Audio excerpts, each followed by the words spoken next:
శ్రీశైలం జిల్లా ఉపాధ్యక్షుడైన నేను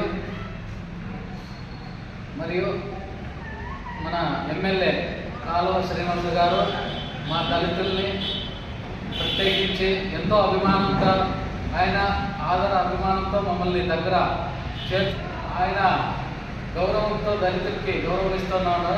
అదేవిధంగా ఆయన ఒక సొంత కుటుంబ సభ్యుల్లాగే మమ్మల్ని అంతా దళితుల్ని గౌరవిస్తూ వాళ్ళ ఇంట్లో కూడా మాకు ఆయన ఎంతో గౌరవ కుటుంబ సభ్యులుగా మమ్మల్ని గౌరవిస్తున్నారు. అదేవిధంగా ఆయన ఈ విధంగా మొన్ననే నాది డిసెంబర్ 31 మొన్ననే నా బర్త్డే జరిగితే వాళ్ళ ఇంటి దగ్గరే క్యాంప్ కార్యాలయంలో నన్ను పిలిపించుకొని ఆయన కేక్ కట్ చేసి జన్మదిన శుభాకాంక్షలు తెలియజేశారు. ఆయన దళితులంటే ఎంతో గౌరవం ఆయనకి. ఆయన వెంట నడుస్తూ ఉన్నాం మేమంతా. అదేవిధంగా ఆయన ఎక్కడికి పోయినా కాలంలో మమ్మల్ని అక్కడ వాళ్ళు మమ్మల్ని పిలుచుకొని పోతారు. ఆయన ఎంతో అభిమానం ఆయన మీద మాకున్నది. కాలువ శ్రీనివాస్ గారంటే మాకు ఎంతో అభిమానము. ఆయన దళితుల మీద అంటే ఎంతో అభిమానం ఉన్నది. దళితుల పక్షపాతి ఆయన్ని మేము ఎంతో గౌరవంగా చూసుకుంటున్నాము. కానీ ఈ మధ్య కాలంలోనే గౌరీ ప్రతాప్ రెడ్డి అనేవాడు దళితుల మీద ఏదో ఈరోజు ఒక కాంగ్రెస్ పార్టీ ఇన్ఛార్జ్ అయినటువంటి ఒక అగ్రవర్ణ దురాంకారి గౌరీ ప్రతాప్ రెడ్డి గారికి నేను ఒకటే చెప్పదలుచుకున్నా. ఆయన నిన్న మాట్లాడుతూ ఒక ప్రెస్ మీట్ నోట్ ఇచ్చినాడు కాలువ శ్రీనివాసులు గారి మీద. కాలువ శ్రీనివాసులు గారు ఎక్కడ రెడ్ల పైన దళితుల పైన కించపరిచే విధంగా ఎక్కడ మాట్లాడలేదు. ఈ గౌరీ ప్రతాప్ రెడ్డి అనే నువ్వు కల్పించుకొని మాట్లాడుతున్నావు. మొన్నటి రోజు బొమ్మనాడు మండలం ఎంపీపీ రాజీనామా చేస్తే అక్కడ ఎంపీపీ స్థానానికి ఖాళీ పడితే అక్కడ ఉన్న ఎంపీటీసీలు పోటీ పడ్డారు. అక్కడ ఎన్నికలు జరిగితే ఆ ఎన్నికల్లో 8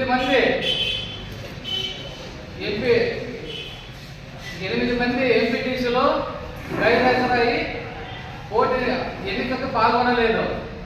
మిగతా ఒక ఎంపీ మన అంబికా లక్ష్మణ గారు, అదేవిధంగా ఎమ్మెల్యే రాయదుర్గం ఎమ్మెల్యే కాలువ శ్రీనివాస్ గారు, అదే మున్నంగి నాగమణి గారు, అదేవిధంగా వాళ్ళు బలపరిచినటువంటి ఎంపీటీసీ సభ్యులు నిన్నటి రోజున ఎంపీపీ స్థానాన్ని కైవసం చేసుకున్నారు.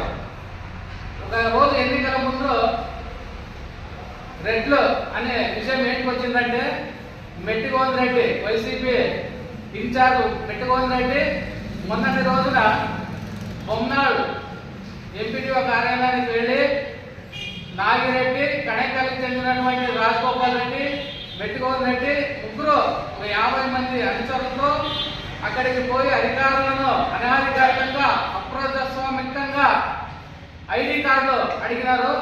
వాళ్ళకి ఎలాంటి అధికారాలు ఉన్నాయి? వాళ్ళు ఏమైనా ఎమ్మెల్యేనా ఎంపీనా? కాదు కదా. వాళ్ళు అక్కడ అధికారులను బెదిరించి ఐడి కార్డు ఇవ్వాలి మాకే అని బెదిరించడం జరిగింది. ఆ విషయమై మన ఆనాక్యుడు ఎమ్మెల్యే రాయదుర్గం కాలువ శ్రీనివాసులు గారు మొన్నటి రోజు అలా చేయడము పద్ధతి కాదు.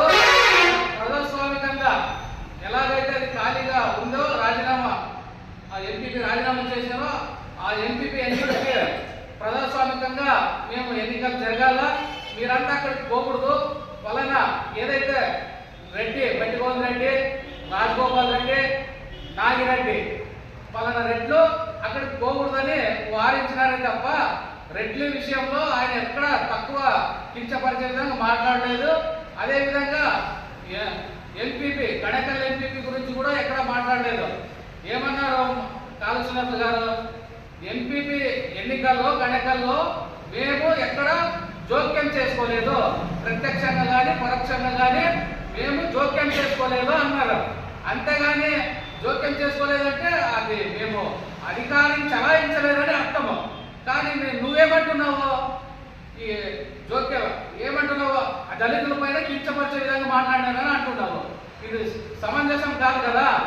నీలాంటి వాళ్ళు పార్టీలకి ఎక్కడో ఒక చిన్న చిన్న పార్టీలో ఉండి మీరు ఈరోజు ఎమ్మెల్యే గారిని ఒక బీసీ నాయకుడు అంటే బీసీ నాయకులు అగ్రవర్ణ కులస్తులు మాత్రమే రాజకీయాల్లో ఉండాలా? నువ్వు చెప్పే విధానం బట్టి ఒక బీసీ నాయకుడు అయినటువంటి కాలు శ్రీనివాస్ గారు రాజకీయాల్లో మెలుగు కొందరు రెడ్లు ఏదైతే పెట్టుకోని రెడ్డి మీలాంటి ప్రతాప్ రెడ్డి మీలాంటి అగ్రవర్ణాల వాడు మా నాయకుడి పైన బురద చల్లితే అది సరైన పద్ధతి కాదు. దళితులు పైన కూడా మీరు వక్రించి మాట్లాడకూడదని మేము చెప్పదలుచుకున్నాం. అదేవిధంగా ఇంకొకసారి మీరు మా నాయకుడి పైన మాట్లాడితే దళితులు మీ ఇంటిని ముట్టడిస్తామని ఈ సందర్భంగా నిన్ను హెచ్చరిస్తున్నాము. కాబట్టి జాగ్రత్త అని ఈ సందర్భంగా తెలియజేస్తున్నాం.